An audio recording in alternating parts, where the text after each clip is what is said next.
जय हिंद दोस्तों। हम लोग पिछले वीडियो में 28 नंबर क्वेश्चन तक हम लोग देख लिए थे कि संविधान सभा ने भारत के राष्ट्रीय ध्वज के रूप में तिरंगा को किस दिन स्वीकृति प्रदान किया था। तब 22 जुलाई 1947 को स्वीकृति प्रदान किया था। यहाँ तक क्वेश्चन आप सभी का हो गया था। 29 नंबर क्वेश्चन पर हम लोग अभी बहस कर रहे थे, तब तक ले सिस्टम हैंग हो गया। आइए इस दूसरा क्लास में हम 29 नंबर क्वेश्चन से देखते हैं। 29 नंबर क्वेश्चन में बता रहा था कि 15 अगस्त 1947 के देश आज़ादी होने के बाद संविधान सभा का पुनर्गठन हुआ, जिसके तहत संविधान सभा का कुल कितने सदस्य निर्धारित किए गए। आप सभी को पता है कि संविधान सभा का गठन 1946 ईस्वी में किया गया था। ठीक है, तो उस समय 389 कितना 389 सदस्य, कितना सदस्य 389 थे, क्योंकि उस समय देश का क्षेत्रफल बड़ा था और जनसंख्या भी ज़्यादा था। लेकिन जब अपना देश आज़ाद हुआ 15 अगस्त 1947 को, तो उस समय देश का विभाजन हो गया, पाकिस्तान अलग हो गया, एक पूर्वी पाकिस्तान एक पश्चिमी पाकिस्तान और अपना देश। ठीक है, तो जनसंख्या कम हो गया, तो इसी के चलते संविधान सभा का पुनर्गठन हुआ और 389 से घटकर कितना हो गया 299। 389 से घटकर कितना हो गया 299। तो आपसे जब भी क्वेश्चन करेगा कि 15 अगस्त 1947 के देश आज़ाद होने के बाद संविधान सभा का पुनर्गठन हुआ, जिसके तहत संविधान सभा के कुल कितने सदस्य निर्धारित किए गए, तो क्या मारिएगा 299। कितना 299। पहले कितना था 389, अब कितना हो गया 299। आइए देखते हैं अगला क्वेश्चन। 30 नंबर क्वेश्चन कह रहा है कि आज़ादी के बाद संविधान सभा का पुनर्गठन के दौरान, ठीक है, 299 सदस्य में से ब्रिटिश प्रांत से कितने और देसी रियासत से कितने सदस्य थे। तो ब्रिटिश प्रांत से कितने हो गए आपका 299 में से ब्रिटिश प्रांत से हो गए 229 और देसी रियासत से कितने हो गए आपका 70। ब्रिटिश प्रांत से कितने हो गए 229 और देसी रियासत से कितने हो गए 70। पहले थे 389, अब कितना हो गया आपका 299 हो गया। ठीक है ना। और फिर आपका 389 से 299 और 299 में फिर ब्रिटिश प्रांत से देखा जाए तो 229 और देसी रियासत से कितने हो गए 70। फिर अगला क्वेश्चन है कि संविधान सभा के 229 सदस्य में से सबसे ज़्यादा किस ब्रिटिश प्रांत से सदस्य निर्वाचित किए गए थे। तो संयुक्त प्रांत की, कौन सा संयुक्त प्रांत, जो आज के डेट में यूपी कहा जाता है, उसे संयुक्त प्रांत से 55 सदस्य निर्वाचित किए गए थे। कितने सदस्य 55 सदस्य निर्वाचित किए गए थे। अभी के भी समय में जब विधानसभा हो, लोकसभा हो, राज्यसभा हो, सबसे ज़्यादा सदस्य कहाँ से चुनकर जाते हैं, यूपी से ही चुनकर जाते हैं, क्योंकि जनसंख्या सबसे अधिक किस राज्य का है 2011 के जनसंख्या के अनुसार, तो यूपी का है। इसीलिए सबसे ज़्यादा सदस्य भी कहाँ से चुनकर जाते हैं, यूपी से भी। और उस समय भी संविधान सभा में सबसे ज़्यादा सदस्य कहाँ से चुनकर गए थे, उत्तर प्रदेश से गए थे। कितना गए थे 55 गए थे। आइए अगला क्वेश्चन देखते हैं। संविधान सभा पुनर्गठन के बाद किस देशी रियासत से सबसे ज़्यादा सदस्य चुने गए थे। आपको पता है कि संविधान सभा का पुनर्गठन हुआ आज़ादी के समय, तो 299 कुल कितना सीट 299। 299 में से ब्रिटिश प्रांत से 229 और 229 में से सबसे ज़्यादा संयुक्त प्रांत से यूपी से चुनकर गए थे, कितना 55 और 70 देशी रियासत से। तो देशी रियासत में सबसे ज़्यादा सदस्य मैसूर से, कहाँ मैसूर से। और कितना सदस्य चुनकर गए थे आपका 7। कितना गए थे आपका 7। ठीक है ना। अगला क्वेश्चन है, डॉक्टर भीमराव अम्बेडकर बंगाल प्रेसिडेंसी का प्रतिनिधित्व कर रहे थे, तो वहीं आज़ादी के बाद संविधान सभा का पुनर्गठन हुआ। सही बात है, हम सभी को ये बात पता चल चुका है। आइए आगे क्वेश्चन देखते हैं क्या पूछ रहा है इसमें। तो वह कहाँ से प्रतिनिधित्व किए। बात ये है कि आज़ादी से पहले 389 जब सदस्य थे, तो उस समय डॉक्टर भीमराव अम्बेडकर साहब बंगाल प्रेसिडेंसी से प्रतिनिधित्व कर रहे थे। लेकिन जैसे ही देश आज़ाद हुआ तो वो पूर्वी पाकिस्तान में चला गया उनका सीट, तो वहाँ से फिर उनका सदस्यता चला गया। तो फिर उनको मुंबई प्रेसिडेंसी से, कहाँ से मुंबई प्रेसिडेंसी से एक व्यक्ति हैं जयकर। कौन है जयकर। राजेंद्र बाबू के प्रयास से जयकर जी थे, वो अपना इस्तीफा दिए, वो सीट खाली हुआ। फिर वहाँ से बाबा साहब भीमराव अम्बेडकर को खड़ा किया गया और वहीं से वो चुनकर आए थे। तो क्या इसका सही आंसर हो जाएगा मुंबई प्रेसिडेंसी। अगला क्वेश्चन है वही है जो अभी बता चुके हैं, डॉक्टर राजेंद्र प्रसाद। कौन, डॉक्टर डॉक्टर राजेंद्र प्रसाद के प्रयास से डॉक्टर भीमराव अंबेडकर किस व्यक्ति के स्थान रिक्त होने पर मुंबई प्रेसिडेंसी से संविधान सभा का सदस्य चुने गए? तो इसका सही आंसर हो जाएगा जयकर। कौन सा हो जाएगा? जयकर। फिर 35 नंबर क्वेश्चन है, भारत का संविधान 26 नवंबर 1949 को बनकर तैयार हो गया, लेकिन इसे पूर्ण रूप से लागू किस दिन किया गया था? तो 26 जनवरी 1950 को इसको लागू किया गया। जब भी आपसे देखिए इससे दो क्वेश्चन आता है, दोनों में आदमी कन्फ्यूजन हो जाता है। कभी आता है कि संविधान सभा को अंगीकृत कब किया गया था, कभी आता है संविधान सभा को लागू कब किया गया था, कभी आता है संविधान सभा को पूर्ण रूप से लागू कब किया गया था। तो जब भी आपसे क्वेश्चन पूछे कि संविधान सभा को पूर्ण रूप से या अंतिम रूप से लागू कब किया गया था, तो इसका आंसर हो जाएगा 26 जनवरी 1950। बाकी इसके अलावा जो भी आपका क्वेश्चन पूछेगा उसका सही आंसर हो जाएगा 26 नवंबर 1949। आइए देखते हैं इससे आगे क्वेश्चन वो होगा ही होगा। आ गया, भारत ने अपना पहला स्वाधीनता दिवस कब मनाया था? तो गुलाम भारत में स्वाधीनता दिवस मतलब पहला आज़ादी हम लोग 26 जनवरी 1930 को हम लोग मनाए थे। कहिए मनाए थे? 26 जनवरी 1930 को। तो आपसे एक क्वेश्चन पूछ चुका है कि भारत ने अपना पहला स्वाधीनता दिवस कब मनाया है, तो क्या मारिएगा इसका? 26 जनवरी 1930 को। फिर 37 नंबर क्वेश्चन है जो अभी हम इससे पहले हम बहस किए हैं, भारतीय संविधान को आंशिक तौर पर लागू कब? आंशिक तौर पर लागू या अंगीकृत, जब भी आपसे क्वेश्चन पूछेगा कि भारतीय संविधान को आंशिक तौर पर लागू कब किया गया है, तभी आंसर मारिएगा आपका 26 नवंबर 1949। फिर आपसे क्वेश्चन पूछेगा कि भारतीय संविधान को अंगीकृत कब किया गया, तो उसका भी आंसर हो जाएगा आपका 26 नवंबर 1949। लेकिन आपसे जब क्वेश्चन पूछे कि भारतीय संविधान को पूर्ण रूप से लागू कब किया गया था, तो इसका सही आंसर हो जाएगा आपका 26 जनवरी 1950। 26 जनवरी 1950, 26 जनवरी 1950।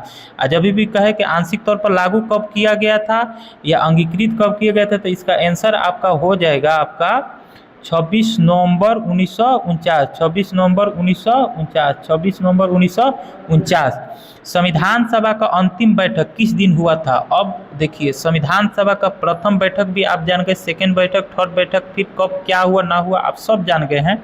मेन जो ऑनलाइनर एकदम मेन टॉपिक वो सब जान गए हैं। अब देखिए कहता है कि संविधान सभा का अंतिम बैठक, एकदम अंतिम बैठक, संविधान सभा का अंतिम बैठक किस दिन को हुआ था? तो 24 जनवरी 1950। 24 जनवरी 1950 इस दिन 3 बहुत ही महत्वपूर्ण काम हुआ था, बहुत महत्वपूर्ण काम हुआ था।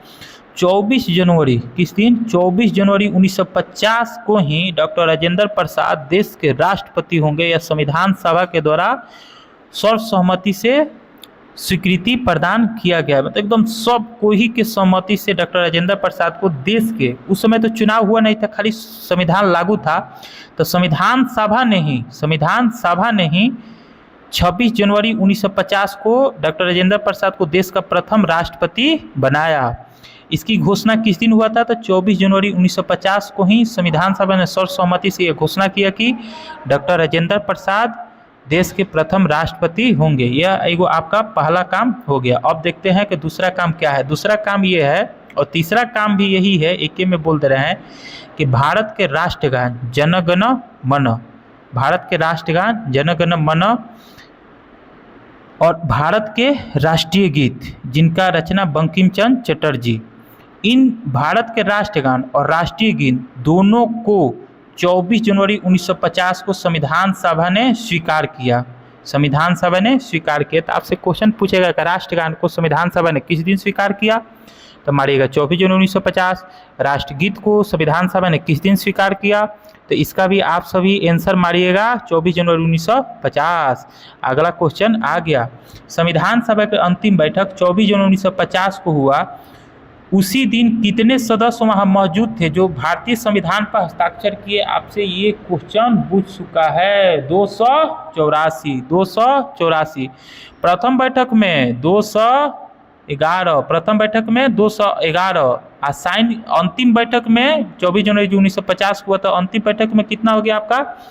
284। अंतिम बैठक में कितने सदस्य मौजूद थे 24 जनवरी 1950 को? तो 284 जिन्होंने संविधान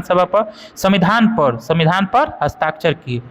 फिर आइए देखते हैं कि इसका अगला क्वेश्चन क्या है। 40 नंबर, संविधान सभा ने राष्ट्रगान और राष्ट्रगीत, आ गया ना, संविधान सभा ने राष्ट्रगान और राष्ट्रगीत, राष्ट्रगान जनगण मन अधिनायक जय है, तो राष्ट्रगान और राष्ट्रगीत को किस दिन स्वीकार किया? तो अंतिम बैठक 24 जनवरी 1950 को राष्ट्रगान और राष्ट्रगीत को स्वीकार कर लिया गया। फिर 41 नंबर क्वेश्चन है कि राष्ट्रगान और राष्ट्रगीत के लेखक कौन है? तो राष्ट्रगान के लेखक रविंद्रनाथ टैगोर, जनगण मन जो है रविंद्रनाथ टैगोर। बस ये जो क्वेश्चन है बंकिम चंद्र चटर्जी, यही क्वेश्चन हमारे एग्जाम में आया था और हम कन्फ्यूजन, एकदम आसान क्वेश्चन, और हम कन्फ्यूजन के चलते इस क्वेश्चन को गलत कर आ गए थे। हम क्या कह रहे हैं कि आपके एग्जाम में 1 से 2 क्वेश्चन इस वीडियो से आएगा ही तो आएगा, इसके आगे वाले भी वीडियो देख लीजिएगा, इसी में क्या है, ठीक है, जिस पर 28 क्वेश्चन सॉल्व किए हैं, और फिर ये दोनों वीडियो से मिलाकर आपको 1 या 2 क्वेश्चन आएगा ही आएगा। 90+ वन लाइनर क्वेश्चन है 3 चैप्टर से। तो राष्ट्रगान, उसमें पूछा था कि राष्ट्रगीत के रचयिता कौन है? तो बंकिम चंद्र चटर्जी। और राष्ट्रगान के लेखक कौन है, रचयिता कौन है? तो रविंद्रनाथ टैगोर। फिर इससे देखते हैं आगे वाला क्वेश्चन 42 नंबर, भारत के प्रथम राष्ट्रपति के रूप में डॉक्टर राजेंद्र प्रसाद को संविधान सभा ने किस दिन सर्वसम्मति से चुना? ये भी क्वेश्चन आपको बता दिए, तो इसका सही आंसर क्या हो जाएगा? अंतिम बैठक 24 जनवरी 1950 को ही संविधान सभा ने सर्वसम्मति से डॉक्टर राजेंद्र प्रसाद को चुना था। भारतीय संविधान के निर्माण में कुल कितने समय लगा? इस सब कोई को पता है, फिर भी आप याद कर लीजिए, हल्का से हल्का और हार्ड से हार्ड और मीडियम से मीडियम, सब क्वेश्चन आपको इस पर है। तो संविधान सभा के निर्माण में 2 वर्ष 11 माह 18 दिन का समय लगा था। लेकिन रेलवे NTPC ने एक बार ये क्वेश्चन पूछा था कि संविधान सभा के निर्माण में लगभग कितना समय लगा था? तो उस समय 2 वर्ष 11 माह नहीं दिया, तो उस समय 2 साल 3 साल 4 साल 5 साल दिया था, तो लगभग में 3 साल उसका आंसर माना गया था। लेकिन एग्जैक्ट एकदम आपसे है जो बिहार पुलिस पूछता है, तो 2 वर्ष 11 माह 18 दिन का समय लगा था संविधान निर्माण में। अगला आपसे क्वेश्चन है कि संविधान निर्माण के दौरान संविधान सभा निर्माताओं, जो उसमें संविधान सभा के सदस्य जो संविधान का निर्माण कर रहे थे, कितने देश के संविधान को पढ़ा था? तो 60 देश के संविधान को पढ़ा गया है। कितना देश के संविधान को पढ़ा गया है? 60 देश के संविधान को पढ़ा गया है। और संविधान निर्माण में कितना, उस समय कितना रुपया खर्च हुआ था? तो 64 लाख, कितना? 64 लाख रुपया खर्च किया गया था। आइए अगला क्वेश्चन देखते हैं। संविधान सभा ने संविधान निर्माण हेतु कुल कितनी समिति बनाई गई थी? तो कुल 22 समिति, कितनी? कुल 22 समिति बनाई गई थी। सॉरी, कुल कितनी समिति बनाई गई थी? 22 समिति बनाई गई थी। और उसमें से बड़ी समिति या प्रमुख समिति कितनी थी? 8। वही क्वेश्चन है आपका 46 नंबर, 22 समिति में से कितनी बड़ी समिति या प्रमुख समिति भी कभी कभी बोलता है, कितनी बड़ी समिति या प्रमुख समिति थी? तो 8। कौन थी? 8। आइए देखते हैं जो मेन समिति है उस सब को क्या कर जाना है, एक बार देखकर उस सब को लिख लेना है और याद कर जाना है। आएगा ही तो आएगा, ना का कोई सवाल नहीं है। सबसे पहले हम लोग एक एक समिति को आराम आराम से, कैसे? आराम आराम से पढ़ेंगे। कैसे पढ़ेंगे? आराम आराम से। पहला समिति है संघ शक्ति समिति, पंडित जवाहरलाल नेहरू। संघ शक्ति समिति, पंडित जवाहरलाल नेहरू। फिर संघ से ही हो जाता है संघीय संविधान समिति, पंडित जवाहरलाल नेहरू। राज्यों से समझौता कराने वाली समिति, पंडित जवाहरलाल नेहरू। 3 गो समिति का अध्यक्ष यहाँ पर आपको पंडित जवाहरलाल नेहरू सर मिल गए, देश के प्रथम प्रधानमंत्री। संघ शक्ति समिति, पंडित जवाहरलाल नेहरू। संघीय संविधान समिति, पंडित जवाहरलाल नेहरू। राज्यों से समझौता कराने वाली समिति, पंडित जवाहरलाल नेहरू। जैसे भी आपको याद हो, लिख कर याद हो, वीडियो देख कर याद हो, पढ़ के याद हो, जैसे भी याद हो, याद कर जाना है तो कर जाना है, ठीक है ना। फिर आपका अगला क्वेश्चन है कि प्रांतीय संविधान समिति, सरदार वल्लभ भाई पटेल। प्रांतीय संविधान समिति के अध्यक्ष कौन थे? सरदार वल्लभ भाई पटेल। मूल अधिकार और अल्पसंख्यक को लेकर परामर्श समिति के अध्यक्ष कौन थे? सरदार वल्लभ भाई पटेल। अध्यक्ष पूछ रहा है, मूल अधिकार और अल्पसंख्यक को लेकर परामर्श समिति के अध्यक्ष कौन थे? सरदार वल्लभ भाई पटेल। फिर यहीं पर 2 उपाध्यक्ष भी थे, एक मूल अधिकार के उपाध्यक्ष थे, एक अल्पसंख्यक को लेकर उप समिति के अध्यक्ष थे। तो मूल अधिकार उप समिति के अध्यक्ष जेबी कृपलानी, मूल अधिकार उप समिति के अध्यक्ष जेबी कृपलानी। अल्पसंख्यकों के लेकर उप समिति का अध्यक्ष एचसी मुखर्जी, अल्पसंख्यकों को लेकर उप समिति का अध्यक्ष एचसी मुखर्जी।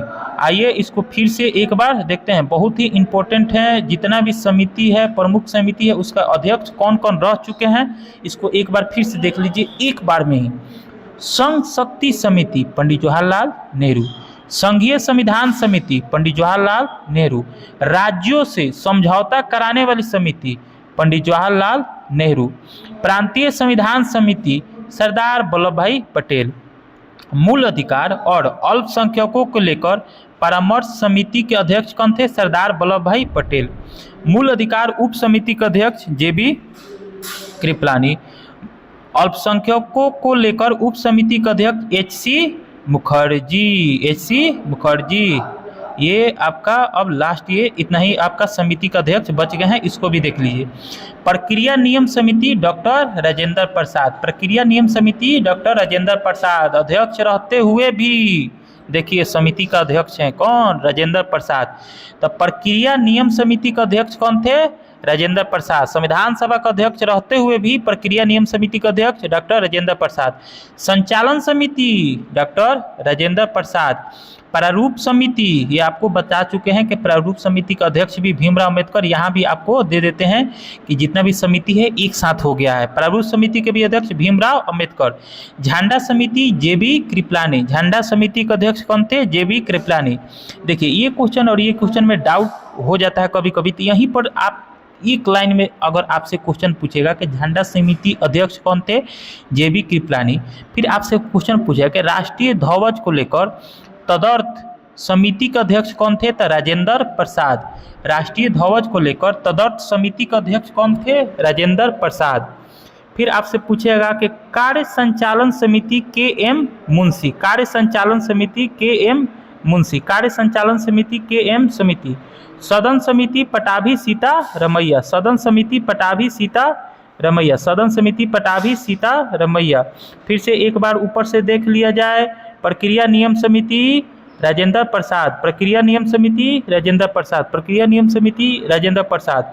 संचालन समिति राजेंद्र प्रसाद। प्रारूप समिति भीमराव अंबेडकर। झंडा समिति जेबी कृपलानी। राष्ट्रीय ध्वज को लेकर तदर्थ समिति देश रत्न डॉक्टर राजेंद्र प्रसाद। कार्य संचालन समिति के एम मुंशी, कार्य संचालन समिति के एम मुंशी। सदन समिति पटाभी सीता रमैया। आपका क्या हुआ, आपका संविधान सभा खत्म। इससे आपका एक क्वेश्चन आएगा ही आएगा। हम आपको बता दिए कि मेरे एग्जाम में क्या क्वेश्चन आया था, वह आपको हम दिखा चुके हैं। मेरे एग्जाम में क्या क्वेश्चन आया था, मेरे एग्जाम में यही क्वेश्चन आया था। बंकिम चंद्र चटर्जी से रिलेटेड के राष्ट्रगीत के लेखक कौन है, बंकिम चंद्र चटर्जी। राष्ट्रगीत को किस दिन अपनाया गया था, संविधान सभा का अंतिम बैठक 24 जनवरी 1950 को राष्ट्रगीत को अपनाया गया था। अब हम लोग देखेंगे प्रस्तावना को, बहुत ही इम्पोर्टेंट है। भारतीय संविधान का आत्मा कहा जाता है प्रस्तावना को। भारतीय संविधान का आत्मा किसको कहा जाता है, प्रस्तावना को कहा जाता है। भारतीय संविधान का कुंजी भी किसे कहा जाता है, प्रस्तावना को कहा जाता है। और प्रस्तावना से ही आप सभी को पता है कि प्रस्तावना से ही संविधान निर्माण की प्रक्रिया प्रारंभ हुई थी। प्रस्तावना को ही पहले उद्देश्य प्रस्ताव भी कहा जाता है। उद्देश्य प्रस्ताव या प्रस्तावना को संविधान सभा के समक्ष कौन पेश किया था, तो आपको पता है कि नेहरू जी ने पेश किया था। किस दिन पेश किया था, 13 दिसंबर 1946 को पेश किया था। संविधान सभा ने प्रस्तावना को किस दिन स्वीकार किया, तो 22 जनवरी 1947 को स्वीकार किया था। आप सभी को इतना प्रस्तावना से पता है। इसके आगे जो पता नहीं है, आइए उसको देखा जाए। कह रहा है आपका क्वेश्चन, पहले इंक सेट कर लें। कह रहा है आपसे क्वेश्चन कि भारतीय देश के प्रस्तावना पर कुल कितने देश का प्रभाव पड़ा है, मतलब प्रस्तावना कुल कितने देश का प्रभाव पड़ा है। आपके देश के प्रस्तावना पर कुल कितने देश का प्रभाव पड़ा है, तो इसका आंसर हो जाएगा 4। कौन कौन हो जाएगा, अमेरिका। कौन हो जाएगा, पहला है अमेरिका, दूसरा का हो जाएगा फ्रांस, तीसरा का हो जाएगा रूस, चौथा हो जाएगा आपका ऑस्ट्रेलिया। यहीं पर क्वेश्चन तो आते रहेगा आगे, उस समय आपका आसान हो जाएगा। यहीं पर हम बता देते हैं कि चारों देश का क्या क्या प्रभाव पड़ा है आपके प्रस्तावना पर। तो प्रस्तावना को किस देश से लिया गया है? तो प्रस्तावना को अमेरिका से लिया गया है। कहाँ से लिया गया है? अमेरिका से लिया गया है। फ्रांसीसी क्रांति हुआ था 1789 से 1799 में। तो फ्रांसीसी क्रांति में ही स्वतंत्रता, समानता, बंधुत्व का नारा दिया गया था। फ्रांसीसी क्रांति में ही स्वतंत्रता, समानता और बंधुत्व का नारा दिया था। तो आपके प्रस्तावना में भी स्वतंत्रता, समानता और बंधुत्व शब्द कहाँ से लिया गया है? फ्रांस से लिया गया है। फिर आपका रूसी क्रांति 1917 में हुआ था। रूसी क्रांति में सामाजिक, आर्थिक और राजनीतिक न्याय, कितना न्याय? 3 गो न्याय। आपसे प्रस्तावना में क्वेश्चन पूछता है आपसे कि प्रस्तावना में कुल कितने न्याय है? तो 3 गो न्याय है, सामाजिक, आर्थिक, राजनीतिक न्याय। ये तीनों न्याय कहाँ से लिया गया है? रूस से लिया गया है। सामाजिक न्याय, आर्थिक न्याय और राजनीतिक न्याय, तीनों के तीनों कहाँ से लिया गया है? रूस से लिया गया है। फिर अब बच गया आपका लास्ट ऑस्ट्रेलिया। तो प्रस्तावना का भाषा ऑस्ट्रेलिया से लिया गया है। प्रस्तावना का भाषा कहाँ से लिया गया है? ऑस्ट्रेलिया से लिया गया है। प्रस्तावना का भाषा कहाँ से लिया गया है? ऑस्ट्रेलिया से लिया गया है। प्रस्तावना का भाषा कहाँ से लिया गया है? ऑस्ट्रेलिया से लिया गया है। तो भारतीय संविधान के प्रस्तावना पर कुल कितने देश का प्रभाव पड़ा है? 4। कौन कौन सा? अमेरिका, फ्रांस, रूस, ऑस्ट्रेलिया। क्या क्या प्रभाव पड़ा है आप सभी को पता है। अब आपके सामने क्वेश्चन आएगा, उस क्वेश्चन को आप सभी क्या कर दीजिएगा? उड़ा दीजिएगा। आइए अब उड़ाने का कार्य चालू किया जाए। भारत अपने संविधान में प्रस्तावना किस देश से अनुसरण करते हुए लिया है? तो अमेरिका से लिया है, आपको पता है। प्रस्तावना के भाषा किस देश से लिया गया है? तो ऑस्ट्रेलिया से लिया गया है, ये भी आपको पता है। आइए दूसरा क्वेश्चन देखा जाए, इससे आगे उड़ाया जाए। प्रस्तावना में स्वतंत्रता, समानता, बंधुत्व किस देश से लिया गया है? तो फ्रांसीसी क्रांति से लिया गया है, आपको पता है। फिर आगे देखते हैं आगे कि प्रस्तावना में कितने स्वतंत्रता की चर्चा की गई है। प्रस्तावना में अब देखिए, स्वतंत्रता, समानता, बंधुत्व, 3 शब्द फ्रांस से लिया गया है। लेकिन क्वेश्चन आपसे पूछता है कि प्रस्तावना में कुल कितने स्वतंत्रता की चर्चा की गई है? तो 5 प्रकार की स्वतंत्रता की चर्चा की गई है। एगो विचार की स्वतंत्रता, आप विचार कीजिए, आप कुछ भी विचार कीजिए अपने मन में, आप इसके लिए स्वतंत्र है। तो विचार की स्वतंत्रता है। अभिव्यक्ति की स्वतंत्रता, आपका भी अभिव्यक्ति है। भारतवर्ष में जितने लोग रहते हैं सबका अपना अपना अभिव्यक्ति है। तो अभिव्यक्ति की स्वतंत्रता आपका हो गया, अभिव्यक्ति की स्वतंत्रता। तीसरा का है धर्म की स्वतंत्रता। कौन सा धर्म? आप किसी भी धर्म को मानिए, आप इसके लिए व्यक्तिगत रूप से स्वतंत्र हैं। ये कहाँ है? प्रस्तावना में है।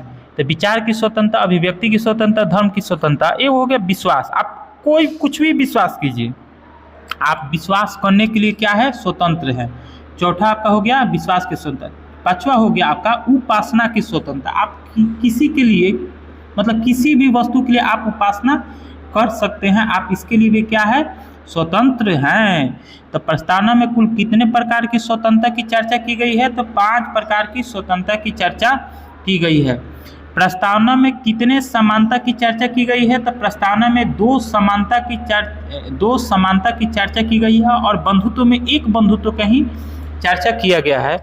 तो समानता में आपका 2 समानता है। कौन कौन सा समानता है? प्रतिष्ठा की समानता और अवसर की समानता। भारतवर्ष में जितने भी लोग हैं सब किसी का प्रतिष्ठा एक समान है और अवसर भी एक समान है। तो समानता कितना है? 2 समानता, प्रतिष्ठा और अवसर। फिर आपसे अगला क्वेश्चन है 7 नंबर, प्रस्तावना में कुल कितने प्रकार की न्याय की चर्चा की गई है? आपको पता है, उड़ा दीजिए। न्याय कहाँ से लिया गया था? न्याय रूस से लिया गया था, जो रूसी क्रांति हुआ था उससे लिया गया है।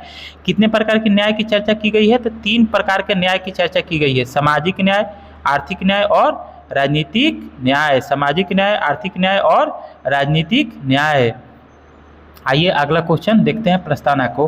प्रस्तावना में कुल 3 प्रकार के न्याय, सामाजिक, आर्थिक, राजनीतिक न्याय किस देश से ग्रहण किया गया है? रूस। ये तो पता है आपको।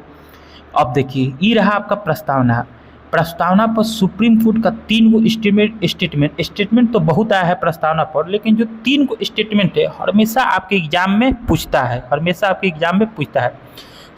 पहल का स्टेटमेंट है, इसका महत्वपूर्ण स्टेटमेंट है पहल का, कि सुप्रीम कोर्ट का वह कौन सा वाद है, वह वाद मतलब स्टेटमेंट है, कब दिया था और क्या बोला था, वह कौन सा वाद है जिसमें सुप्रीम कोर्ट ने कहा कि प्रस्तावना संविधान का अंग नहीं है। क्या कहा? संविधान का अंग नहीं है।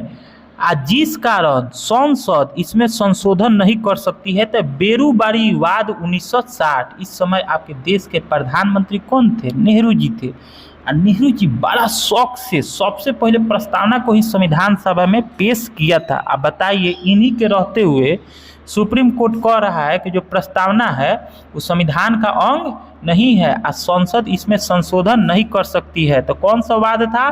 बेरूवारीवाद 1960। कौन सा वाद था? बेरूवारीवाद 1960। ये रहा दो और उसका स्टेटमेंट। फिर अगला स्टेटमेंट है कि सुप्रीम कोर्ट का वह कौन सा वाद है जिसमें सुप्रीम कोर्ट ने प्रस्तावना को संविधान का आत्मा बताया। हम आपसे बोले हैं ना कि प्रस्तावना संविधान का क्या है? आत्मा है।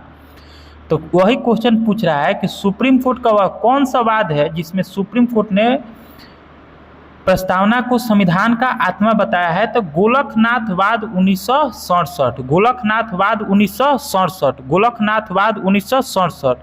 फिर अगला स्टेटमेंट है कि सुप्रीम कोर्ट का वह कौन सा वाद है जिसमें सुप्रीम कोर्ट ने प्रस्तावना को संविधान का अंग बताया। क्या बताया? अंग बताया। देखिए, एक बार अंग नहीं बताया है, लेकिन अब कह रहा है कि वह कौन सा वाद है जिसमें सुप्रीम कोर्ट ने प्रस्तावना को संविधान का अंग बताया और कहा कि संसद इसमें संशोधन कर सकती है। अपना ही स्टेटमेंट को क्या किया? पलट दिया। अपना ही स्टेटमेंट को क्या किया? पलट दिया। तो केशवानंदवाद 1973। कौन सा वाद? केशवानंदवाद 1973। ये तीन गो स्टेटमेंट है, आपको याद रखना पड़ेगा। एक स्टेटमेंट जिन पहले का आपको बताया है कि सुप्रीम कोर्ट का वह कौन सा वाद है, सुप्रीम कोर्ट का वह कौन सा वाद है जिसमें सुप्रीम कोर्ट ने प्रस्तावना को संविधान का अंग नहीं है और जिस कारण संसद इसमें संशोधन नहीं कर सकती है। तो बेरूवारीवाद 1960, बेरूवारीवाद 1960। 1973 में केशवानंद जो वाद आया था, इसी स्टेटमेंट को पलट दिया गया था। उसमें सुप्रीम कोर्ट ने कहा था केशवानंदवाद 1973 में कि प्रस्तावना संविधान का अंग है, संसद इसमें संशोधन कर सकती है। तो आपसे क्वेश्चन पूछ भी सकता है कि वह कौन सा वाद है जिसमें सुप्रीम कोर्ट ने प्रस्तावना के स्टेटमेंट को ही बदल दिया कि प्रस्तावना संविधान का अंग है, संसद इसमें संशोधन कर सकती है। किस स्टेटमेंट के वाद को पलटा था? तो बेरूवारीवाद 1960 के वाद को वह सुप्रीम कोर्ट पलटा था। आपसे क्वेश्चन पूछ भी सकता है अगर टॉप एग्जाम टॉप हुआ तो।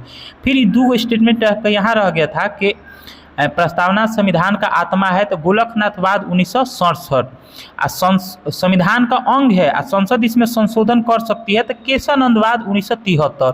बस यह स्टेटमेंट 1973 में आया था। अब मात्र 3 साल बाद 1976 में, मात्र 3 साल बाद 42वां संविधान संशोधन 1976 के तहत संविधान में संसद क्या किया? संशोधन कर दिया। इसी अधिकार का प्रयोग करते हुए जैसे सुप्रीम कोर्ट स्टेटमेंट दिया कि संसद इसमें संशोधन कर सकती है, जैसे ही केशवानंदवाद स्टेटमेंट दिया कि संसद इसमें संशोधन कर सकती है, तो संसद ने क्या किया? संशोधन कर दिए। एक बात और आप लोग यहाँ ध्यान दीजिएगा, भले लिख लीजिएगा कहीं भी।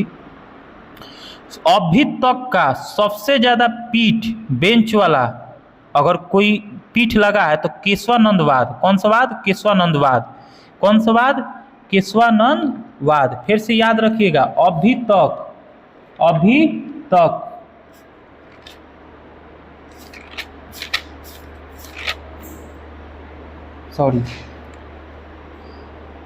केशवानंदवाद 1973। 2 लाइन इसके बारे में सुन लीजिए। केशवानंदवाद 1973 अभी तक का सबसे बड़ा पीठ, सबसे बड़ा पीठ 13 न्यायाधीशों का रहा है। कितने न्यायाधीश का? 13 न्यायाधीश बैठे थे तब केशवानंदवाद। कौन सा? केशवानंदवाद। कितना के अनुपात में? 7:6 के अनुपात में इस सब स्टेटमेंट आया था कि संसद इसमें संशोधन कर सकती है। केशवानंदवाद सबसे ज़्यादा पीठ वाला, कितना? 13 पीठ वाला आपका रहा है। और इसी में संसद के अधिकार को बांध दिया गया। संसद के अधिकार को क्या कर दिया गया? बांध दिया गया। केशवानंदवाद में ही कहा सुप्रीम कोर्ट कि संसद संविधान के बेसिक स्ट्रक्चर को कभी भी चेंज नहीं कर सकती है। बेसिक स्ट्रक्चर को कभी भी चेंज नहीं कर सकती। एक प्रकार से लगाम लगा दिया कि आप जो चाहें सो संसद में चेंज नहीं कर सकते, मतलब संविधान में चेंज नहीं कर सकते हैं। मतलब जो संविधान का बेसिक स्ट्रक्चर है आप उसको चेंज नहीं कर सकते हैं। किस वाद में कहा गया? केशवानंद वाद में कहा गया था। अभी तक का सबसे बड़ा बेंच, मतलब सबसे अधिक बेंच वाला पीठ कौन सा है? केशवानंद वाद। कितना बेंच लगा था? 13 बेंच। कितना के अनुपात में जीत हुआ था? 7:6 के अनुपात में जीत हुआ था। आइए अगला क्वेश्चन देखते हैं। अभी तक प्रस्तावना में कुल कितने बार संशोधन हुआ है? तो मात्र एक बार। कितने बार? एक बार। कौन सा संशोधन? 42वां संविधान संशोधन। कौन सा? 42वां संविधान संशोधन 1976। आइए आगे देखते हैं। प्रस्तावना में कौन सा संशोधन किया गया और क्या जोड़ा गया? तो आपको पता है कि प्रस्तावना में मात्र एक बार तो संशोधन हुआ है, 42वां संविधान संशोधन 76, और 3 शब्द जोड़ा गया था। समाजवाद, पंथ निरपेक्ष, अखंडता। कितने शब्द जोड़ा गया था? 3 शब्द। बार बार आपसे पूछेगा कि कौन सा शब्द जोड़ा गया था, कौन सा शब्द नहीं जोड़ा गया था। 4 को दे देगा ऑप्शन, और 3 को यही रहेगा, एक जो नहीं जोड़ा गया है उसको दे दिया जाएगा। ठीक है ना। तो समाजवाद, पंथ निरपेक्ष, अखंडता। समाजवाद, पंथ निरपेक्ष, अखंडता 42वां संविधान संशोधन 1976 के तहत प्रस्तावना में जोड़ा गया था। अगला क्वेश्चन देखिए। भारतीय संविधान को संविधान सभा ने 24 नवंबर 1949 को स्वीकार किया। 24 नवंबर 1949 को स्वीकार किया। यह जानकारी कहाँ से प्राप्त होती है? तो यह जानकारी प्रस्तावना से प्राप्त होती है। प्रस्तावना में आपका 24 हो गया है, 24 नहीं, यहाँ पर 26 होगा। क्या होगा? यहाँ पर 26 होगा। यहाँ पर क्या होगा? 26 नवंबर, 24 हो गया है। भारतीय संविधान को संविधान सभा ने 26 नवंबर, कितना नवंबर? 26, 6 हो गया है। कितना नवंबर? 26 नवंबर, 26 नवंबर 1949 को स्वीकार किया। यह जानकारी कहाँ से प्राप्त होती है? तो प्रस्तावना से प्राप्त होती है। वैसा देश जहाँ के राष्ट्रीय अध्यक्ष राष्ट्रपति निर्वाचित होता है उसे क्या कहते हैं? उसे ही तो गणराज्य कहते हैं। जहाँ का राष्ट्रीय अध्यक्ष मतलब राष्ट्रपति निर्वाचित होता है उसे ही क्या कहते हैं? गणराज्य कहा जाता है। इसके आगे का क्वेश्चन देखिए। वैसा शासन प्रणाली, कैसा? वैसा शासन प्रणाली, वैसा शासन प्रणाली जिसमें शक्ति का अंतिम स्रोत, शक्ति का अंतिम स्रोत आम जनता में हो। शक्ति का अंतिम स्रोत कहाँ? आम जनता। उसे क्या कहते हैं? उसे ही तो लोकतंत्र कहते हैं। लोकतंत्र में शक्ति का सबसे अंतिम स्रोत किसमें होता है? आम जनता में हो। जनता जो चाहे सो कर सकता है, जनता जो चाहे सो कर सकता है। तो शक्ति का अंतिम स्रोत कहाँ है? आम जनता में। उसे ही क्या कहते हैं? लोकतंत्र कहते हैं। किसने कहा था कि लोकतंत्र जनता के लिए, जनता के द्वारा शासन प्रणाली है? तो अब्राहम लिंकन कहा था। ये दोनों क्वेश्चन एकदम गांठ बांध लीजिए। ये वाला क्वेश्चन तो 17 नंबर पूछा है। 16 नंबर क्वेश्चन अभी तक हमको जहाँ तक लगता है नहीं पूछा है, क्वेश्चन बैंक में देखने को नहीं मिला है। लेकिन आपसे क्वेश्चन ये पूछ सकता है कि वैसा शासन प्रणाली जिसमें शक्ति का अंतिम स्रोत आम जनता में, उसे क्या कहते हैं? तो उसे लोकतंत्र कहते हैं। जनता के लिए, जनता के द्वारा शासन प्रणाली किसने दिया था? Abraham Lincoln. ये लोकतंत्र का ये भी परिभाषा है। दोनों किसका परिभाषा है? लोकतंत्र का ही परिभाषा है। 16 और 17। 18 नंबर क्वेश्चन है। वैसा देश जहाँ की सरकार अपना कोई धर्म न, वैसा देश जहाँ का सरकार का अपना कोई धर्म न हो अथवा धार्मिक मामले में सरकार तटस्थ रहता है उसे क्या कहते हैं? उसे ही तो पंथ निरपेक्ष कहते हैं। क्या कहते हैं? उसे ही पंथ निरपेक्ष कहते हैं। अर्थात सरकार का अपना कोई धर्म नहीं है, सरकार का अपना कोई धर्म नहीं है, यह संविधान कहता है। संविधान के अनुसार सरकार का अपना कोई धर्म नहीं है, और ना ही वो किसी धर्म से ईर्ष्या करेगा, और ना ही वो किसी धर्म को सपोर्ट करेगा। इसी को क्या कहा जाता है? पंथ निरपेक्ष कहा जाता है। आप सभी को पता है ना कि पंथ निरपेक्ष वो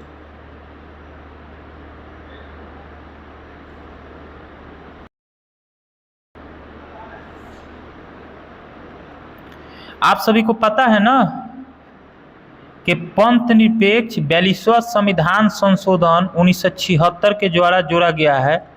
पंथ निरपेक्ष 42वां संविधान संशोधन 1976 के द्वारा जोड़ा गया है। और इसी का परिभाषा यहाँ पर दिया गया है कि इसी का परिभाषा यहाँ पर दिया गया है कि पंथ निरपेक्ष क्या होता है कि सरकार का वैसा देश जहाँ का सरकार का अपना कोई धर्म ना हो अथवा धार्मिक मामले में सरकार तटस्थ रहता है, उसे ही क्या कहते हैं, उसे ही पंथ निरपेक्ष कहा जाता है।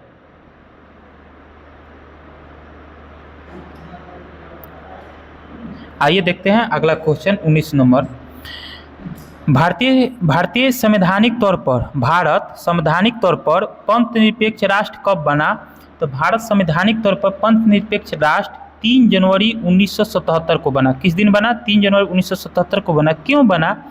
क्योंकि आपको पता है 1976 में तो संशोधन किया गया, 42वां संविधान संशोधन, अब प्रस्तावना में पंथ निरपेक्ष शब्द को जोड़ा ही गया था, लेकिन राष्ट्रपति साइन किस दिन किए थे? 3 जनवरी 1977 को किए थे। इसीलिए हम कह सकते हैं कि भारत संवैधानिक तौर पर पंथ निरपेक्ष राष्ट्र 3 जनवरी 1977 को बना है। फिर 20 नंबर क्वेश्चन है, वैसा देश या वैसा राष्ट्र जिसके नीति निर्माण में किसी दूसरे देश का हस्तक्षेप नहीं हो उसे क्या कहते हैं? उसे संप्रभुत्व संपन्न कहते हैं। गुलाम भारत में यही तो संप्रभुत्व संपन्न नहीं था। जैसे हम लोग का देश आज़ाद हुआ, हम लोग क्या हो गए?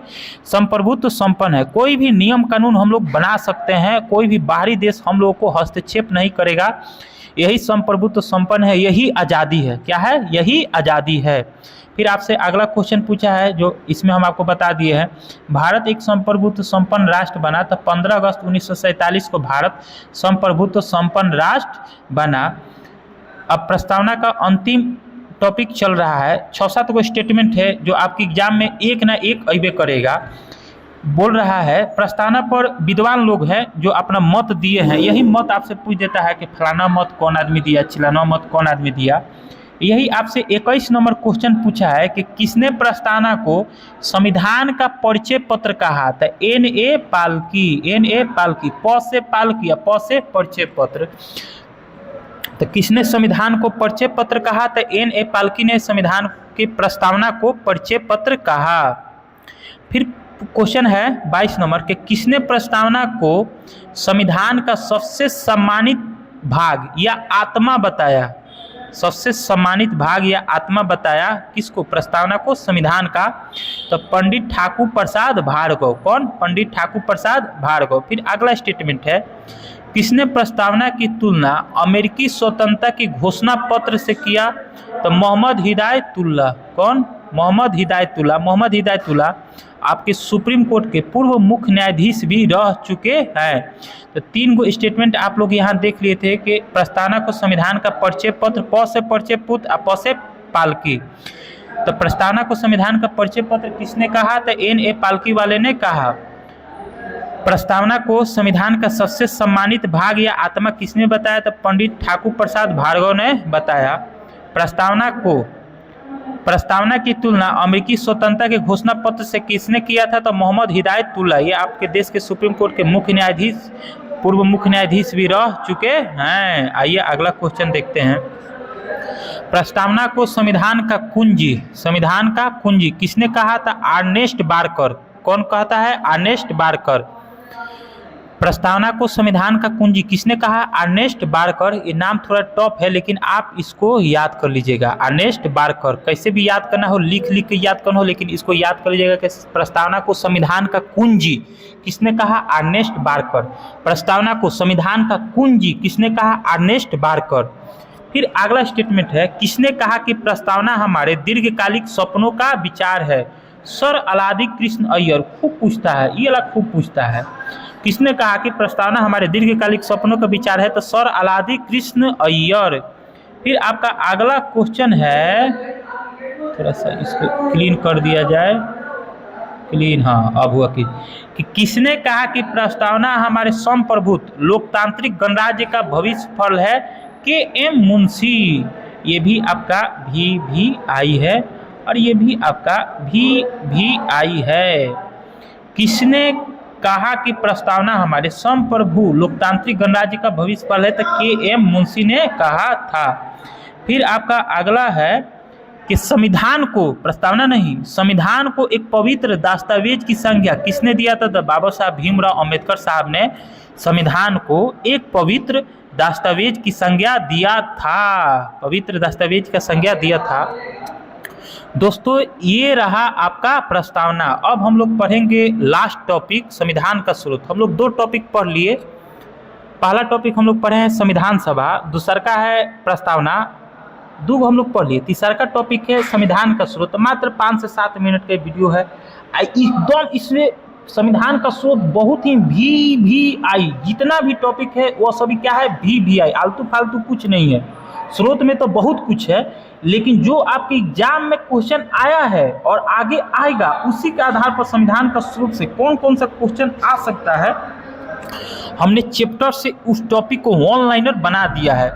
इन तीनों टॉपिक को आपका PDF चाहिए तो मेरा नंबर 99 056, मेरा नंबर कितना है आपका 99, कितना है आपका 99 056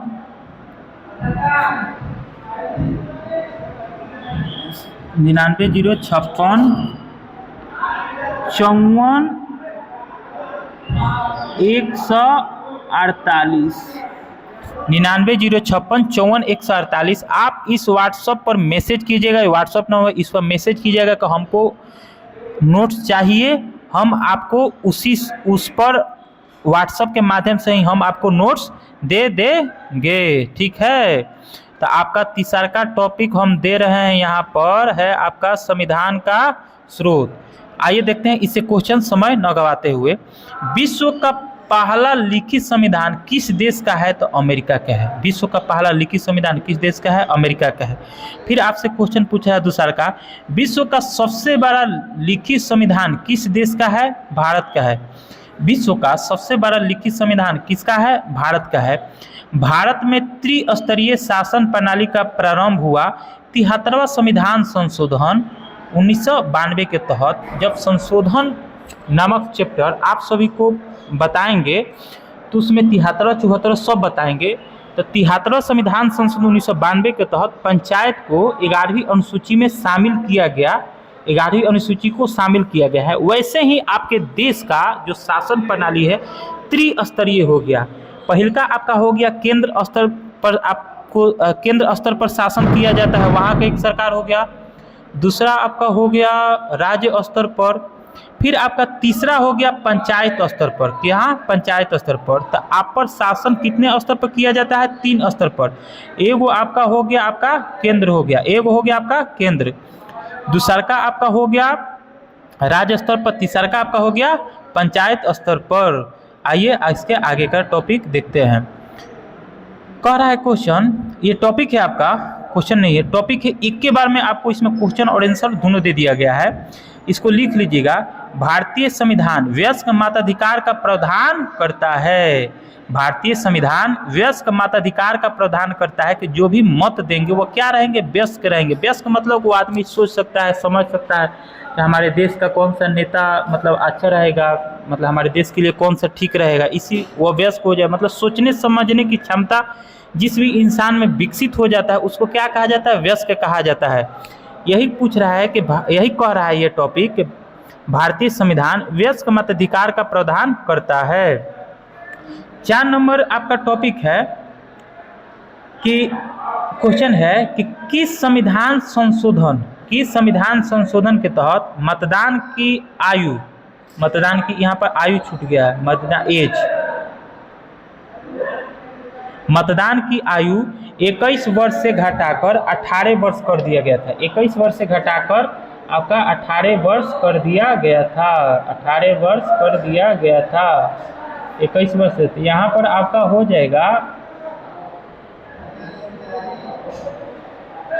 कि संविधान संशोधन के तहत मतदान की आयु 21 वर्ष से घटाकर 18 वर्ष कर दिया गया था। तो 61वां संविधान संशोधन 1989 के तहत, 61वां संविधान संशोधन 1989 के तहत मतदान की आयु 21 वर्ष से घटाकर 18 वर्ष कर दिया गया था। इस समय आपके देश के प्रधानमंत्री कौन थे? तो राजीव गांधी थे। तो ये भी आपसे क्वेश्चन पूछ सकता है कि जब मतदान की आयु 21 वर्ष से घटाकर 18 वर्ष कर दिया गया तो उस समय आपके देश के प्रधानमंत्री कौन थे? तो राजीव गांधी थे।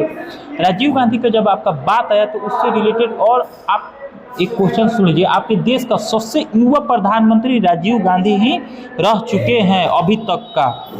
फिर अगला टॉपिक है, क्वेश्चन आंसर एक में है कि भारतीय संविधान स्वतंत्र, निष्पक्ष और सर्वोच्च न्यायपालिका का प्रावधान करता है। अर्थात इसका जो न्यायपालिका है वो क्या है, स्वतंत्र है, मतलब किसी का उस पर दबाव नहीं है, कोई भी सरकार है, कोई भी देश है, उसका दबाव नहीं, मतलब वो स्वतंत्र है।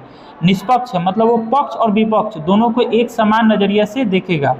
और सर्वोच्च मतलब एकदम आपका सर्वोच्च क्या है, आपका न्यायपालिका है। देखिए कानून में मतलब संविधान में संशोधन करने का अधिकार किसके पास है, संसद के पास है। लेकिन अगर संसद कुछ उल्टा सीधा अगर उसमें संशोधन करेगा तो उसको संविधान, उसको सुप्रीम कोर्ट क्या करेगा, खारिज कर देगा। क्या कर देगा, उसको खारिज कर देगा।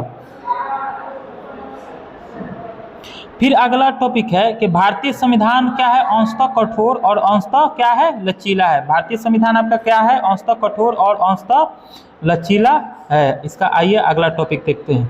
अब रहा यहाँ से आपका डायरेक्ट जो क्वेश्चन पूछता है, समय नहीं है इसीलिए आपको एक ही जगह पॉइंट बाय पॉइंट बना कर दिए हैं कि आपसे क्वेश्चन क्या क्या पूछ सकता है। अगर आपसे क्वेश्चन पूछता है आपसे क्वेश्चन एकल नागरिकता किस देश से लिया गया है, तो ब्रिटेन से लिया गया है। मौलिक अधिकार कहाँ से लिया गया है, तो ब्रिटेन से लिया गया है। उपराष्ट्रपति का पद कहाँ से, मौलिक अधिकार कहाँ से लिया गया है, अमेरिका से लिया गया है। राष्ट्रपति का पद कहाँ से लिया गया है, ब्रिटेन से लिया गया है। उपराष्ट्रपति का पद कहाँ से लिया गया है, तो अमेरिका से लिया गया है। ऐसा आप सभी के पास क्वेश्चन आता है, हमेशा सेट में आएगा, आपके एग्जाम में भी आएगा, एकदम 100 में 100% की चांस है। आप सभी इसको लिख कर एक जगह रख लीजिएगा, अभी वीडियो में देख लीजिए, एक एक शब्द को बढ़िया से समझ लीजिए और इसको क्या कीजिएगा, एक दो बार पढ़ लीजिएगा, आपके दिमाग में हमेशा बैठ जाएगा। तो जब भी आपसे कहे कि एकल नागरिकता कहाँ से लिया गया है, आप मारिएगा ब्रिटेन से लिया गया है। कहाँ से लिया गया है, ब्रिटेन से लिया गया है। संसदीय शासन प्रणाली कहाँ से लिया गया है, ब्रिटेन से लिया गया है। विधि का शासन मतलब कानून का शासन कहाँ से लिया गया है, ब्रिटेन से लिया गया है। विधि का शासन, कानून का शासन कहाँ से लिया गया है, ब्रिटेन से लिया गया है। संसदीय संप्रभुता कहाँ से लिया गया है, ब्रिटेन से लिया गया है। चुनाव में सर्वाधिक मत प्राप्त होने पर विजेता घोषित कर दिए जाना, ये भी प्रावधान आपका कहाँ से लिया गया है, ब्रिटेन से लिया गया है। राष्ट्रपति का पद कहाँ से लिया गया है, ब्रिटेन से लिया गया है। लास्ट इसका है परमाधिकार लेख कहाँ से लिया गया है, ब्रिटेन से। परमाधिकार लेख कहाँ से लिया गया है, ब्रिटेन से लिया गया है। तो एकल नागरिकता आपका हो गया ब्रिटेन से। संसदीय शासन प्रणाली ब्रिटेन से। विधि का शासन या कानून के शासन ब्रिटेन से।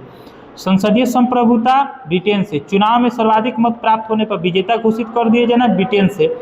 राष्ट्रपति का पद ब्रिटेन से। परमाधिकार लेख ब्रिटेन से। बस ब्रिटेन से अगर आएगा तो इतना ही में से आएगा, इससे बाहर एक भी नहीं आएगा। इसको कैसे भी याद कर लेना है तो आपको कर लेना है। अब आपका रहा आपका मौलिक अमेरिका से क्या क्या लिया गया है। तो जब भी आपसे पूछेगा कि मौलिक अधिकार कहाँ से लिया गया है, अमेरिका से लिया गया। मौलिक अधिकार का पूछने का चांस सबसे ज़्यादा है। क्या है, सबसे ज़्यादा है, क्योंकि मौलिक अधिकार जो है ना जनता की शक्ति को बढ़ा देता है और सरकार की शक्ति को घटा देते हैं। आप सरकार से कुछ भी बोल सकते हैं, कह सकते हैं, मनवा सकते हैं, सब क्या है, जानकारी ले सकते हैं, सब आपका मौलिक अधिकार है। मौलिक अधिकार जब इसके एक वीडियो बाद मौलिक अधिकार आपका आ जाएगा। तो मौलिक अधिकार भाग 3 में है और अनुच्छेद आपका 12 से 35 तक है। अनुच्छेद आपका कितना है, 12 से 35 तक है। कौन, मौलिक अधिकार। तो मौलिक अधिकार कहाँ से लिया गया है, अमेरिका से लिया गया है। उपराष्ट्रपति का पद अमेरिका से। राष्ट्रपति का पद ब्रिटेन से और उपराष्ट्रपति का पद अमेरिका से। राष्ट्रपति पर महाभियोग कहाँ से लिया गया है, अमेरिका से लिया गया है। राष्ट्रपति पर महाभियोग कहाँ से लिया गया है, अमेरिका से लिया गया है। स्वतंत्र और निष्पक्ष न्यायपालिका, आपको बताया है ना कि आपका जो न्यायपालिका है क्या है, स्वतंत्र है, निष्पक्ष है। ये कहाँ से लिया गया है, अमेरिका से लिया गया है। संविधान की सर्वोच्चता, आपका संविधान क्या है, सर्वोच्च है। संविधान से बड़ा कुछ नहीं है इस देश में, जो कोई भी है संविधान के बाद ही है। तो संविधान की सर्वोच्चता, आपका संविधान ही सर्वोच्च है। ये भी कहाँ से लिया गया है, अमेरिका से लिया गया है। न्यायिक पूर्ण विलोकन, ये भी कहाँ से लिया गया है, अमेरिका से लिया गया है। जनहित याचिका कहाँ से लिया गया है? अमेरिका से लिया गया है। दबाव समूह अमेरिका, प्रस्तावना अमेरिका। प्रस्तावना पर आप पढ़ लिए हैं तो आप ये दिमाग में बैठा लीजिए। उस समय भी बताए हैं कि प्रस्तावना कहाँ से लिया गया है? अमेरिका से लिया गया है। एक बार और समझ लेते हैं कि अमेरिका से क्या क्या लिया गया है। मौलिक अधिकार अमेरिका, राष्ट्रपति का पद ब्रिटेन और उपराष्ट्रपति का पद अमेरिका, राष्ट्रपति पर महाभियोग अमेरिका, स्वतंत्र और निष्पक्ष न्यायपालिका कहाँ से? अमेरिका। संविधान ही आपका सर्वोच्च है, किस देश से लिया गया है? अमेरिका से लिया गया है। न्यायिक पूर्ण विलोकन कहाँ से? अमेरिका। जनहित याचिका कहाँ से? अमेरिका। दबाव समूह अमेरिका, प्रस्तावना अमेरिका। बस हो गया, ब्रिटेन हो गया, अमेरिका हो गया। सबसे ज़्यादा पूछने के चांस ब्रिटेन और अमेरिका में से ज़्यादा रहता है। क्वेश्चन तो आपको कौन कहाँ से लिया गया स्रोत में कहीं से भी पूछ सकता है। ब्रिटेन से भी पूछ सकता है, अमेरिका से भी पूछ सकता है, ऑस्ट्रेलिया से भी पूछ सकता है, आयरलैंड से, रूस से, फ्रांस से, यहाँ से क्या लिया गया है, कनाडा से, सब जगह से पूछ सकता है। लेकिन आपका ब्रिटेन और अमेरिका मतलब सबसे ज़्यादा रहता है। अब देखिए, आइए देखते हैं कि ऑस्ट्रेलिया से क्या क्या लिया गया है। तो प्रस्तावना की भाषा कौन? प्रस्तावना की भाषा, प्रस्तावना की भाषा कहाँ से लिया गया है? ऑस्ट्रेलिया से लिया गया है। समवर्ती सूची ऑस्ट्रेलिया से, संयुक्त अधिवेशन ऑस्ट्रेलिया से, भारत के भीतर व्यापार वाणिज्य की स्वतंत्रता, आप व्यापार करने के लिए स्वतंत्र है, कहाँ से लिया गया है? ऑस्ट्रेलिया से लिया गया है। एक बार और समझिए, प्रस्तावना की भाषा आप पढ़ चुके हैं प्रस्तावना में ही कि ऑस्ट्रेलिया से लिया गया है। समवर्ती सूची कौन सा? समवर्ती सूची, सूची कौ गो है? 3 गो है। जब आप अनुसूची 7 पढ़िएगा तो अनुसूची 7 में ही आपका शक्ति का विभाजन के बारे में बताया गया है। उसी में 3 गो सूची आता है, संघ सूची, राज्य सूची और समवर्ती सूची। इसमें विषय को बांटा गया है। तो आपसे पूछेगा कि समवर्ती सूची कहाँ से लिया गया है? तो ऑस्ट्रेलिया से लिया गया है। संयुक्त अधिवेशन, कौन सा अधिवेशन? संयुक्त अधिवेशन कहाँ से लिया गया है? आपका ऑस्ट्रेलिया से लिया गया है। संयुक्त अधिवेशन कहाँ से लिया गया है? आपका ऑस्ट्रेलिया से लिया गया है। भारत के भीतर व्यापार वाणिज्य मतलब व्यापार करने के लिए आप स्वतंत्र थे, ऑस्ट्रेलिया से। संयुक्त अधिवेशन मतलब समझ रहे हैं ना, लोकसभा और राज्यसभा 2 सदन होता है। लेकिन कोई भी बिल पर अगर बिल रुक जाता है, बहस बिखर जाता है, तो संयुक्त अधिवेशन राष्ट्रपति बुलाता है। तो कहाँ से लिया गया है? आपका संयुक्त अधिवेशन आपको कहाँ से लिया गया है? तो आप डायरेक्ट बोलिएगा कि संयुक्त अधिवेशन जो है आपका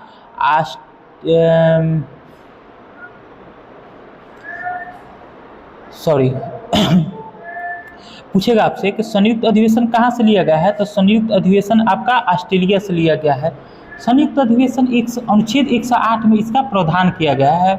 संयुक्त अधिवेशन का प्रावधान अनुच्छेद 108 में है। फिर आपको याद हो गया होगा, फिर एक बार बहस कर लेते हैं। प्रस्तावना की भाषा ऑस्ट्रेलिया से, समवर्ती सूची ऑस्ट्रेलिया से, संयुक्त अधिवेशन ऑस्ट्रेलिया से, भारत के भीतर व्यापार वाणिज्य की स्वतंत्रता कहाँ से? ऑस्ट्रेलिया से। अब हो गया आपका आयरलैंड, कौन सा? आयरलैंड। राज्य के नीति निर्देशक तत्व, राज्य के नीति निर्देशक तत्व कहाँ से आपका हो गया? आयरलैंड। राज्य के नीति निर्देशक तत्व जब आप पढ़िएगा, राज्य के नीति निर्देशक तत्व भाग 4 में है और अनुच्छेद 36 से 51 के बीच है। राज्य के नीति निर्देशक तत्व जैसे मौलिक अधिकार है भाग 3 में, उसके बाद भाग 4 आएगा। तो मौलिक अधिकार आपका अमेरिका से हो गया, भाग 4 में आइएगा, राज्य के नीति निर्देशक तत्व में आएगा। तो कहाँ से लिया गया है? आयरलैंड से लिया गया है। राष्ट्रपति साहित्य, कला, विज्ञान, समाज सेवा के क्षेत्र में 12 सदस्यों को राज्यसभा में नियुक्त करते हैं या मनोनीत करते हैं। ये भी कहाँ से लिया गया है? आयरलैंड से लिया है। ये क्वेश्चन आपसे पूछ चुका है कि राष्ट्रपति साहित्य, विज्ञान, समाज सेवा के क्षेत्र में 12 सदस्यों को राज्यसभा में नियुक्त करेगा। ये प्रावधान कहाँ से लिया गया? आयरलैंड से लिया गया है। राष्ट्रपति का निर्वाचन की प्रक्रिया कहाँ से लिया गया है? आयरलैंड से। राष्ट्रपति के निर्वाचन की प्रक्रिया कहाँ से लिया गया? आयरलैंड से। राष्ट्रपति साहब 2-3 पॉइंट आपने अभी तक आपको पता चल चुका है कि राष्ट्रपति का पद जो है कहाँ से है? आपका ब्रिटेन से। राष्ट्रपति का महाभियोग कहाँ से है? आपका अमेरिका से है। राष्ट्रपति का निर्वाचन प्रक्रिया आपके कहाँ से है? आयरलैंड से है।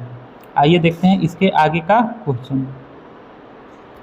आगे है इसका टॉपिक कि दक्षिण अफ्रीका से आपको क्या क्या लिया गया है? तो संविधान संशोधन, क्या? संविधान संशोधन। आप संविधान में संशोधन कर सकते हैं अनुच्छेद 368 के तहत। संविधान संशोधन की प्रक्रिया कहाँ से? साउथ अफ्रीका मतलब दक्षिण अफ्रीका से। संविधान संशोधन की प्रक्रिया कहाँ से? दक्षिण अफ्रीका से। राज्यसभा सदस्यों की निर्वाचन की प्रक्रिया कहाँ से? दक्षिण अफ्रीका। दक्षिण अफ्रीका से कितना पॉइंट है? 2 पॉइंट है। संविधान संशोधन की प्रक्रिया दक्षिण अफ्रीका। राज्यसभा सदस्यों के निर्वाचन की प्रक्रिया दक्षिण अफ्रीका। रूस से मौलिक कर्तव्य अनुच्छेद आप 3 जान गए, मौलिक अधिकार अमेरिका से। अनुच्छेद 4 भी आप जान गए, राज्य के नीति निर्देशक तत्व आयरलैंड से। राज्य के नीति निर्देशक तत्व कहाँ से? आयरलैंड से। ये देखिए, राज्य के नीति निर्देशक तत्व कहाँ से? आयरलैंड से। ठीक है ना। वैसे ही आपका आगे बढ़िएगा तो अनुच्छेद 4 के क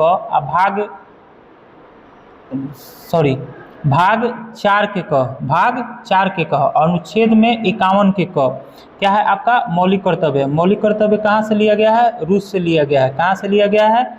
रूस से लिया गया है। प्रस्तावना में सामाजिक, आर्थिक, राजनीतिक न्याय कहाँ से लिया? राजनीतिक न्याय कहाँ से लिया गया? रूस से लिया गया। आप प्रस्तावना में इस शब्द को पढ़ चुके हैं। फिर फ्रांस से गणतंत्रात्मक शासन प्रणाली, फ्रांस से लिया गया है आपका गणतंत्रात्मक शासन प्रणाली। कहाँ से लिया गया है? फ्रांस से लिया गया है। प्रस्तावना में स्वतंत्रता, समानता और बंधुत्व कहाँ से लिया गया है? फ्रांस से। प्रस्तावना में स्वतंत्रता, समानता, बंधुत्व कहाँ से लिया गया है? फ्रांस से लिया गया है। फिर आइए ऊपर से एक बार सबको रिपीट कर लेते हैं। संविधान संशोधन की प्रक्रिया 368 के तहत दक्षिण अफ्रीका। राज्यसभा सदस्यों के निर्वाचन की प्रक्रिया दक्षिण अफ्रीका से। मौलिक कर्तव्य आपका रूस से। प्रस्तावना में सामाजिक, आर्थिक, राजनीतिक न्याय कहाँ से? रूस से। गणतंत्रात्मक शासन प्रणाली कहाँ से? फ्रांस से। ये नया टॉपिक है। गणतंत्रात्मक शासन प्रणाली कहाँ से? फ्रांस से। प्रस्तावना में स्वतंत्रता, समानता, बंधुत्व कहाँ से? फ्रांस से लिया गया है। आप सभी को इसका जानकारी है। आइए लास्ट है। फिर आपातकाल के दौरान मौलिक अधिकार पर क्या प्रभाव पड़ेगा? ये आपका जर्मनी से लिया गया। यहाँ पर कंफ्यूजन हो सकता है, कभी कभी पूछ देता है कि आपातकाल कहाँ से लिया गया है। आपातकाल कहाँ से लिया गया है? तो आपको उसमें 3-4 को देश का जब नाम दे देगा ना तो वो हो जाएगा आपका जर्मनी। लेकिन आपातकाल वास्तविक रूप से देखा जाए तो भारत शासन अधिनियम 1935 से लिया गया है। भारत शासन अधिनियम 1935। तो अगर आपके क्वेश्चन में आपातकाल पूछ दे कि आपातकाल कहाँ से लिया रहेगा और उसमें कहीं ऑप्शन में एक जगह दे दे कि भारत शासन अधिनियम 1935, तो उसका सही आंसर 1935 हो जाएगा। भले कहीं ऑप्शन में जर्मनी भी हो लेकिन उस समय जर्मनी नहीं होगा उसका आंसर। अगर ऑप्शन में भारत शासन अधिनियम 1935 दिया हो तो, लेकिन जब 1935 नहीं दिया रहेगा तो उस समय आपका जर्मनी हो जाएगा। तो आपातकाल के दौरान मौलिक अधिकार पर क्या प्रभाव पड़ेगा? ये आपका जर्मनी से लिया गया है। वास्तविक रूप से ये लिया गया है कि आपातकाल जब भी लगेगा तो आपका फंडामेंटल राइट मतलब मौलिक अधिकार पर ये मतलब प्रभाव पड़ सकता है। राष्ट्रपति इसको निलंबित कर सकता है। ये सभी का प्रावधान कहाँ से लिया गया है? जर्मनी से लिया गया है। फिर आपका है कनाडा। तो राज्यपाल की नियुक्ति कहाँ से? कनाडा से। राज्यपाल की नियुक्ति कहाँ से? कनाडा से। राज्यपाल की नियुक्ति कौन करते हैं? तो राष्ट्रपति करते हैं। राज्यपाल की नियुक्ति कौन करते हैं? राष्ट्रपति। जिस तरह देश का प्रथम व्यक्ति राष्ट्रपति होता है उसी प्रकार राज्य का भी प्रथम व्यक्ति कौन होता है? राज्यपाल होता है। राज्य का प्रथम व्यक्ति राज्यपाल होता है। तो राज्यपाल की नियुक्ति कौन करता है? राष्ट्रपति करता है। इसका प्रावधान कहाँ से लिया गया है? कनाडा से लिया गया है। शक्तियों का विभाजन कहाँ से? कनाडा से। शक्तियों का विभाजन कहाँ से लिया गया है? कनाडा से लिया गया। अर्ध संघात्मक शासन प्रणाली ये भी कहाँ से लिया गया है? कनाडा से। अर्ध संघात्मक शासन प्रणाली कनाडा से। 3 पॉइंट है, बहुत ही इम्पोर्टेंट है। ठीक है ना। शक्तियों का विभाजन आपसे कुछ देर पहले आपसे बताए थे कि 7वीं अनुसूची में शक्तियों का विभाजन है, संघ सूची, राज्य सूची, समवर्ती सूची। तो वही शक्तियों का विभाजन कहाँ से? कनाडा से। राज्यपाल की नियुक्ति कनाडा से। अर्ध संघात्मक शासन प्रणाली कहाँ से? कनाडा से। जापान से विधि द्वारा स्थापित प्रक्रिया, विधि द्वारा मतलब कानून द्वारा स्थापित प्रक्रिया, ये कहाँ से लिया गया है? आपका जापान से लिया गया है। विधि द्वारा स्थापित प्रक्रिया कहाँ से लिया गया है? आपका जापान से लिया गया है। आइए एक बार फाइनल रिवीजन इसको कर लिया जाए। आपातकाल के दौरान मौलिक अधिकार पर क्या प्रभाव पड़ेगा? जर्मनी से। फिर राज्यपाल की नियुक्ति कनाडा। शक्तियों के विभाजन कनाडा। अर्ध संघात्मक शासन प्रणाली कनाडा। विधि द्वारा स्थापित प्रक्रिया आपका कहाँ से हो जाएगा? आपका जापान से हो जाएगा। आइए जो अभी क्वेश्चन किए हैं, अभी बहस किए हैं, लेक्चर दिए हैं, उस पर 2 क्वेश्चन है, आप इसका आंसर बताइए। आपात संबंधित प्रावधान कहाँ से लिया गया है? देखिए आपके ऑप्शन में यहाँ पर जर्मनी भी दिया है, आपके ऑप्शन में यहाँ जर्मनी भी दिया है और 1935 का अधिनियम भी लिया है। तो यहाँ पर आपका आंसर क्या हो जाएगा, भारत शासन अधिनियम 1935। फिर यही क्वेश्चन को पूछा है कि आपात संबंधित प्रावधान भारतीय संविधान में लिए गए हैं। अब देखिए यहाँ पर जर्मनी है, फ्रांस है, ब्रिटेन है, रूस है, कहीं भी इस ऑप्शन में भारत शासन अधिनियम 1935 नहीं है। तो इसका सही आंसर क्या हो जाएगा, जर्मनी। सही आंसर क्या हो जाएगा, जर्मनी। सही आंसर क्या हो जाएगा आपका, जर्मनी हो जाएगा। तो दोस्तों ये रहा आपका 3 टॉपिक। कितना टॉपिक, 3 टॉपिक रहा आपका, संविधान सभा, प्रस्तावना और संविधान का स्रोत। दोस्तों इन तीनों टॉपिक से जितना भी क्वेश्चन बना है, जितना क्वेश्चन बना है, इससे ज़्यादा क्वेश्चन कुछ बन ही नहीं सकता है आपके एग्जाम में। अगर आपके एग्जाम में अगर तीनों चैप्टर से एक चैप्टर एगो तो क्वेश्चन अबे करेगा। तो ये जितना हम आपको पॉइंट बताएं इसी पॉइंट में से आएगा। ऐसे ही इसके आगे राजनीतिक शास्त्र में अनुसूची 12 को, आपका मूल संविधान में 8 गो अनुसूची था, अभी है 12 गो, तो 12वीं अनुसूची फुल डिटेल्स एक एक पॉइंट।